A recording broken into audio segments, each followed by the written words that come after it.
23 जून 2023 की बात है, जब दारुल उलूम देवबंद से एक खबर उड़ी कि वहाँ के बच्चों को अंग्रेजी पढ़ने के लिए मना कर दिया गया है। अब ये बात मीडिया में फैल गई, न्यूज बनने लग गई कि दारुल उलूम देवबंद से फतवा निकला है कि इंग्लिश से तौबा कर लिया जाए। दारुल उलूम देवबंद में अंग्रेजी पढ़ने से मिलेगी सजा, कट्टरता की घुट्टी, अंग्रेजी पढ़ोगे तो देवबंद से छुट्टी। मतलब राइम मैच होना चाहिए, तुरंत कैसा भी हो। अंग्रेजी पढ़ोगे तो जहन्नुम में भी जगह नहीं। यानी बिल्कुल ना एक्सट्रीम लेवल का उन्होंने इसमें बता दिया कि दारुल उलूम देवबंद ने किस तरह का क्या नोटिस दिया। मतलब ये जो 4-5 हेडिंग मैंने आपको बता दिया तो आपको समझ में आ गया होगा कि दारुल उलूम देवबंद ने कैसा फरमान जारी किया है। हाँ, और बिल्कुल उसी की बुनियाद पर Uttar Pradesh commission for minorities ने दारुल उलूम देवबंद को नोटिस भी जारी कर दिया।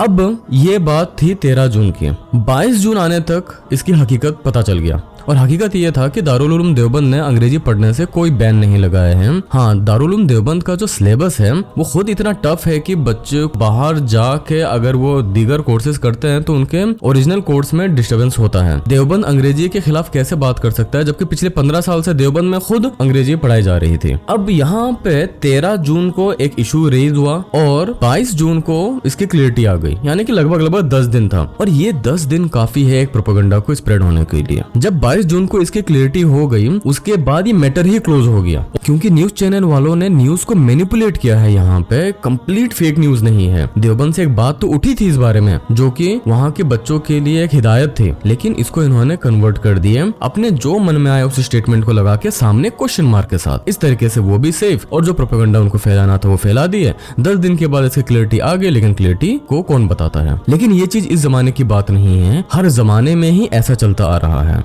अल्लाह के रसूल सल्लल्लाहु अलैहि वसल्लम के ज़माने में एक कबीले ने इस्लाम कबूल किया, बनी अल मुस्तलिक। ये बात है फतेह मक्का के बाद की। तो प्यारे नबी सल्लल्लाहु अलैहि वसल्लम ने एक सहाबी वलीद बिन उकबा रज़ियल्लाहु तआला अन्हु को ज़कात कलेक्शन के लिए भेजे। अच्छा, ये वही सहाबी है जिनको हजरत उस्मान रज़ियल्लाहु तआला अन्हु ने अपने खिलाफत के ज़माने में कूफा के खलीफा बना दिए थे, और इन्होंने फजर की नमाज ड्रंक कंडीशन में पढ़ाई थी, और इसकी शिकायत हजरत उस्मान रज़ियल्लाहु तआला अन्हु तक पहुंची थी।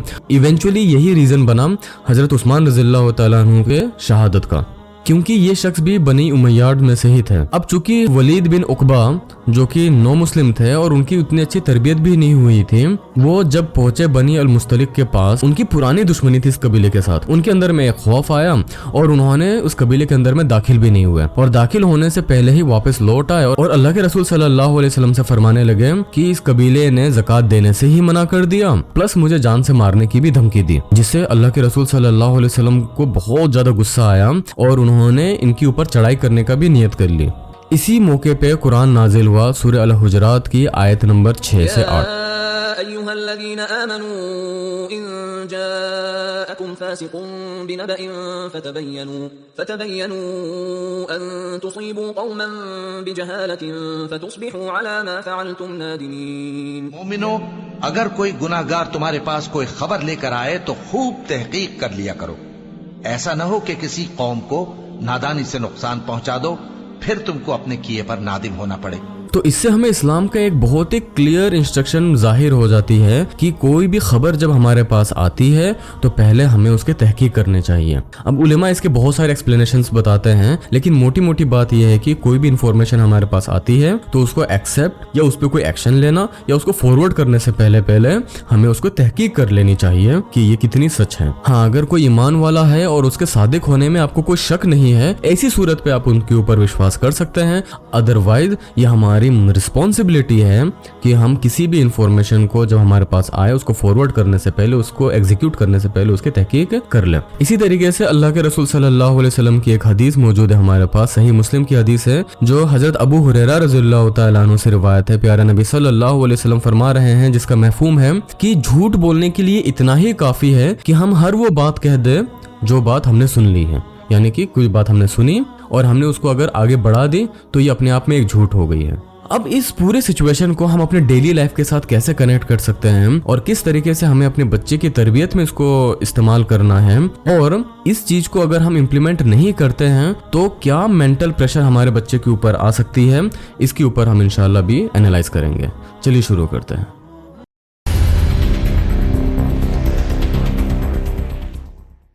आसान लफ्जों में मीडिया का मतलब है कम्युनिकेट करने का इंफॉर्मेशन को शेयर करने का जो भी जरिया है। ये कोई टीवी शो हो सकता है, मूवीज हो सकती है, वेबसाइट हो सकती है, वीडियो गेम्स हो सकते हैं, सोशल मीडिया प्लेटफॉर्म हो सकते हैं, newspaper, magazine, books, booklet, e books, कुछ भी हो सकता है। ये सब चीजें मीडिया के अंदर में शामिल होती है और भी बहुत सारी चीजें जो शायद मैंने नाम नहीं लिया। कोई भी मीडिया पर्पसलेस नहीं होता है और इन 4 पर्पस के अंदर में ही उनकी पर्पसेस छुपी हुई होती है। नंबर 1, वो कोई एंटरटेन पर्पस से कर रहे होंगे। नंबर 2, वो कोई इन्फॉर्मेशन शेयर कर रहे होंगे। नंबर 3, वो कुछ मार्केटिंग कर रहे होंगे। और नंबर 4, वो या तो मोटिवेट या मैनिपुलेट कर रहे होंगे।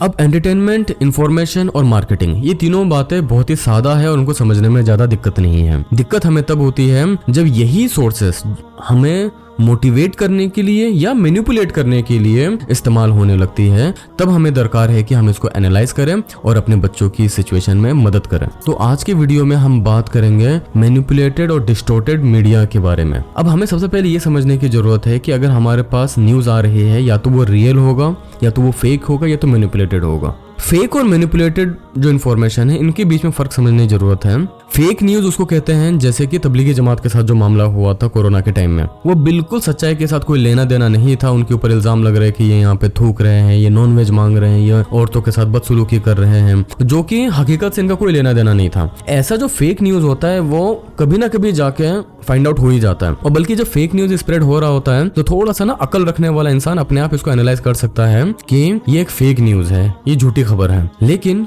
दिक्कत तब होती है जब न्यूज होती है मैनिपुलेटेड, जैसे कि ये दारुल उलूम देवबंद का ये जो वाक्य हमारे सामने भी आया। क्योंकि देवबंद से ऐसे बात तो आई थी कि बच्चों को डिस्करेज किया जा रहा था बाहर जाके इंग्लिश पढ़ने के लिए, तो न्यूज है, उसी न्यूज को इन्होंने मैनिपुलेट किया। और ये जो मैनिपुलेटेड इन्फॉर्मेशन होता है, ये हमारे समाज में इस तरीके से एंटर करती है जैसे कि एक रियल न्यूज है। और जब हम इससे अवेयर नहीं होते हैं, हम भी इसको सच मानने लग जाते हैं। और अगर हम सच माने ना माने, हमारे साथ वाले उसको सच मानने लग जाते हैं। और ऐसे सिचुएशन में मैनिपुलेटेड न्यूज को एक्सपोज करना बहुत ही ज्यादा डिफिकल्ट हो जाती है। तो यहाँ पे आता है रोल मीडिया लिटरेसी का। मीडिया लिटरेसी बहुत ही वास्ट सब्जेक्ट है, लेकिन मैं कोशिश करूंगा कि इसको बहुत ही आसान लफ्जों में आपको समझाने के लिए। और ये हर उन पेरेंट्स के लिए बहुत जरूरी है जिनके बच्चे 12-13 साल या उसके ऊपर के हो चुके हैं, क्योंकि ये बहुत ही ना एनालाइज करने वाली चीज है और छोटे बच्चे इसको एनालाइज नहीं कर सकते हैं। हाँ, छोटे बच्चों के जो पेरेंट्स हैं वो जरूर इसको एनालाइज कर सकते हैं। तो मीडिया लिटरेसी होता क्या है? इसका मतलब होता है ability to access, analyse, evaluate and critically understand various form of media. और आज के समय में ये सीखना उतना ही ज्यादा जरूरी हो गया है जैसे हम अपने बच्चों को लिखना और पढ़ना और मैथमेटिक्स सिखाते हैं, वैसा ही मीडिया लिटरेसी भी एक एसेंशियल लिटरेसी बन चुका है आज के डेट में। तब जाके हम मीडिया के जो बायस वर्जन है उसको हम समझ सकते हैं और उसको हम काउंटर कर सकते हैं। एक बहुत ही फॉल्स कॉन्सेप्ट है हमारे यहाँ पे कि अगर कोई चीज न्यूज में आ रही है तो ये सच ही होगी। यानी हम ये समझते हैं कि मीडिया में ऐसे कैसे नेशनल चैनल में आके कोई झूठ बोल सकता है, कोई ना कोई एजेंसी तो होगी जो इसको मॉनिटर कर रही होगी। ये मुमकिन नहीं है कि नेशनल टीवी में आके कोई झूठ बोले। इस कॉन्सेप्ट को अपने जहन से सबसे पहले निकाल दीजिए, क्योंकि अगर ये कॉन्सेप्ट आपके जहन से नहीं निकलेगा, आगे वाली बात समझ में नहीं आएगी। नेशनल चैनल में बैठ के सफेद झूठ बोली जाती है और बोली जा रही है, और आज के डेट में कुछ ज्यादा ही बोली जा रही है। मीडिया लिटरेसी का बुनियादी तौर पे 6 एस्पेक्ट्स हैं। Number 1, access. इसका मतलब है कि ability to locate and retrieve media content, आपको मीडिया का कंटेंट कैसे मिल रहा है। नंबर 2, एनालिसिस, यानी टू डीकंस्ट्रक्ट मीडिया मैसेज, जो मीडिया में जो मैसेज है उसको आप डीकंस्ट्रक्ट कर रहे हो और फिर आइडेंटिफाई कर रहे हो कि ये बायस्ड है, स्टोरियोटाइप है और उसका इंटेंडेड ऑडियंस कौन है, इस चीज को एनालाइज करना।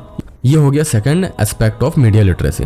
थर्ड एस्पेक्ट है इवोल्यूशन, यानी to assess the credibility, reliability and accuracy of media source. Media source कितना भरोसेमंद है, जो मीडिया सोर्स आपने अभी भी फाइंड आउट किए हो, ये सोर्स कितना भरोसेमंद है, इसको फाइंड आउट करना, इसको कहते हैं इवोल्यूशन। फोर्थ स्टेप है मीडिया लिटरेसी का interpretation. This is capability to understand and interpret media message. Media में एक मैसेज आ रही है, उसमें क्या क्या हिडन मैसेजेस है जो आपको बता रही है और एक्चुअली क्या बताना चाहती है, वो कुछ कह रही है, एक्चुअली आपको क्या समझाना चाह रही है, इसको इंटरप्रेट करना। ये बिल्कुल ऐसा ही है कि मीडिया में एक न्यूज टैग रहेगा जिसमें बहुत ही एक नकारात्मक स्टेटमेंट लिखा हुआ होगा और सामने क्वेश्चन मार्क रहेगा। ये क्वेश्चन मार्क मार्क उनको इस बात की इजाज़त दे देती है कि वो न्यूज़ जिसकी अभी तक पुष्टि भी नहीं हुई है उसको एज ए प्राइम टाइम में एज ए कोर न्यूज़ वो चला सकते हैं। अगर कोई अथॉरिटी उनसे पूछेंगे भाई हमने भी क्वेश्चन मार्क लगाया है क्योंकि हमें भी इस बारे में यकीन नहीं है, लेकिन आवाम उस क्वेश्चन मार्क को इग्नोर कर देती है और वो समझते हैं कि अच्छा न्यूज़ में तो इस तरीके से आया है,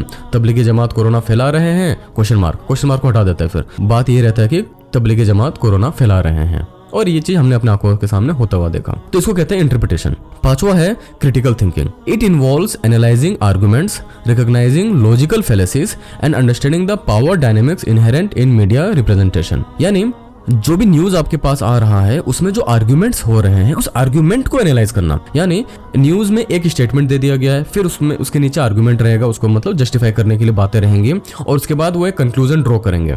लेकिन क्या ये आर्ग्यूमेंट और कंक्लूजन मैच हो रही है, ये एनालाइज करना ये क्रिटिकल थिंकिंग के अंदर आती है। न्यूज कह रही है कि ऐसा हुआ, इसके नतीजे में हम ये कह रहे हैं। नतीजा न्यूज को निकालने की नहीं है, नतीजा तो आपने खुद निकालना है। दूसरा लॉजिकल फेलेसिस। इंशाल्लाह एक वीडियो हम मुसलसल बनाएंगे लॉजिकल फेलेसिस के ऊपर, क्योंकि इसको समझना बहुत ज्यादा जरूरी है। और आज के डेट में न्यूज में जिस तरीके से डिबेट होती है उसमें बहुत ज्यादा लॉजिकल फेलेसिस का इस्तेमाल होता है, इसको समझना बहुत एसेंशियल है। हम इसको बाद में बात करेंगे। नेक्स्ट पॉइंट है to understand the power dynamics inherent in media representation. यानी जो भी मीडिया सोर्स है, आप न्यूज़पेपर पढ़ रहे हैं या आप टीवी न्यूज देख रहे हैं या फिर आप फेसबुक का इस्तेमाल कर रहे हैं, इसके ऊपर कौन से पावर है जो इनको डोमिनेट करके रखती है। यानी इसका जो ओनरशिप है, क्या वो खुद भी इन्वॉल्व है न्यूज को मैनिपुलेट करने में, अगर है तो किस तरीके से है।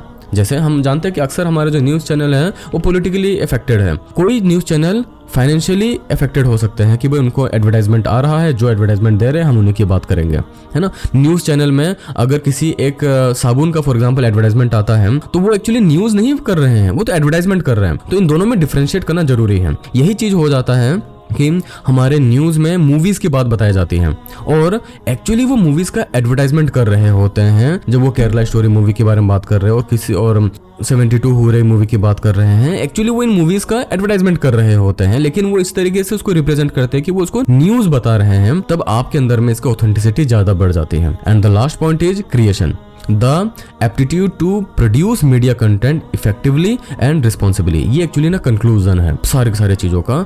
मीडिया लिटरेसी का at the end of the day हम खुद कैपेबल हो कि इसका एक unbiased, ethical, legal, reasonable news बना पाए।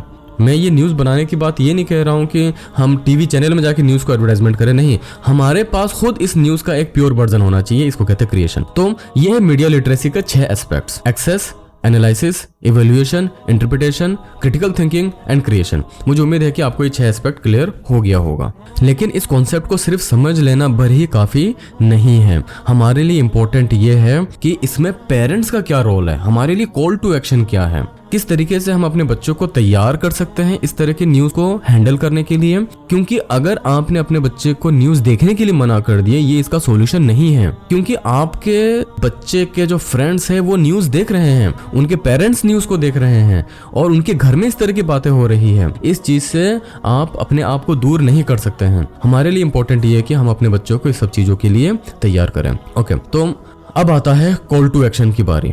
हमारे लिए इम्पोर्टेंट ये है कि हम अपने बच्चों को इस मामले में लिटरेट करें। क्योंकि अगर आपके पास नॉलेज है, ये मीडिया लिटरेसी क्यों ज़रूरी है ये मैंने अपने पिछले वीडियो में बताया था। आप चाहे तो डिस्क्रिप्शन में उसका लिंक मैं डाल दूंगा, आप उसमें से देख सकते हैं। लेकिन क्या इतना जानना काफ़ी है? ये access, analysis, evaluation, interpretation, critical thinking और क्रिएशन, इनका सिर्फ हमने टर्म याद कर लिए तो काफ़ी है? नहीं, यहाँ पे आती है कॉल टू एक्शन की बात। और मैंने जैसे आपको पहले भी वादा किया था कि हमारी हर वीडियो, हर एक टॉपिक जो हम उठाएंगे उसमें एक कॉल टू एक्शन रहेगा और ये कॉल टू एक्शन रहेगा पेरेंट्स के लिए। तो इंशाअल्लाह अगले वीडियो में हम कॉल टू एक्शन के ऊपर बात करेंगे कि पेरेंट्स क्या कर सकते हैं जिससे कि प्रैक्टिकली अपने बच्चों को इन सब चीज़ों को समझा सकते हैं, इन सब चीज़ों से बचा सकते हैं। क्या वो एक्टिविटीज़ है जो अपने बच्चों के साथ कर सकते हैं और किस तरीके से वो इन सब जंजाल जो कि उनके आसपास में है इससे अपने बच्चों को बचा सकते हैं, संवार सकते हैं। इंशाअल्लाह अगला वीडियो जो अगले सैटरडे रात को 9 बजे आएगी उसमें हम बात करेंगे इस टॉपिक का conclusion, that is call to action for parents. इंशाअल्लाह अगर ये वीडियो आप फेसबुक में देख रहे हैं तो आप हमारे पेज को फॉलो कर सकते हैं। आप अगर यूट्यूब में देख रहे हैं तो आप हमारे चैनल को सब्सक्राइब कर सकते हैं, आप इसको लाइक कर सकते हैं और शेयर कर सकते हैं। जज़ाकल्लाह खैर। अस्सलामु अलैकुम व रहमतुल्लाह।